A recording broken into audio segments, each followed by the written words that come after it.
Oggi mettiamo in moto un volano, quello delle grandi mostre che mi auspico non si fermi più, tant'è che stiamo già lavorando anche per progetti futuri. Non un evento unico e irripetibile, ma l'avvio di un nuovo corso per la cultura trevigiana. Nei minuti in cui la mostra da Picasso a Van Gogh apre le sue porte per l'inaugurazione dedicata alla stampa, il sindaco Mario Conte ammette che con Marco Goldin, ideatore e curatore dell'esposizione di Santa Caterina, è stato intrapreso un dialogo per un progetto di lungo periodo che potrebbe portare a Treviso nuovi straordinari eventi. Ma io spero di sì, insomma io non avevo mai chiuso le porte e così come non ho intenzione di chiuderle, cioè le cose belle devono andare avanti, ovviamente devono sempre incrociarsi le esigenze alle possibilità, però l'auspicio è quello che possiamo continuare a lavorare insieme, anche perché sono convinto che porterà a un risultato straordinario.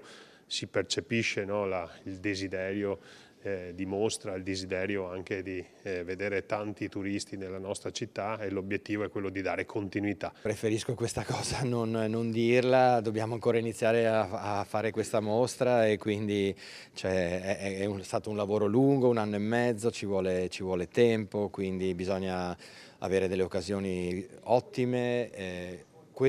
Sarà un riferimento importante anche per quello che si farà dopo, perché la qualità è molto alta veramente e non è facile naturalmente restare sempre a questo livello di qualità, per cui ci si prova, ma bisogna, ripeto, trovare le occasioni giuste. Goldin è per ora concentrato sull'apertura al pubblico di una delle mostre che più rappresenta i suoi studi, il suo lavoro e la sua storia. Un percorso a ritroso da Picasso a Van Gogh, attraverso capolavori realizzati alle due sponde dell'Atlantico, a cavallo di 2 secoli, mettendosi nei panni degli artisti stessi. Per essere orientati verso il loro futuro, il futuro della pittura, si guardavano indietro chiaramente ai maestri che li avevano preceduti.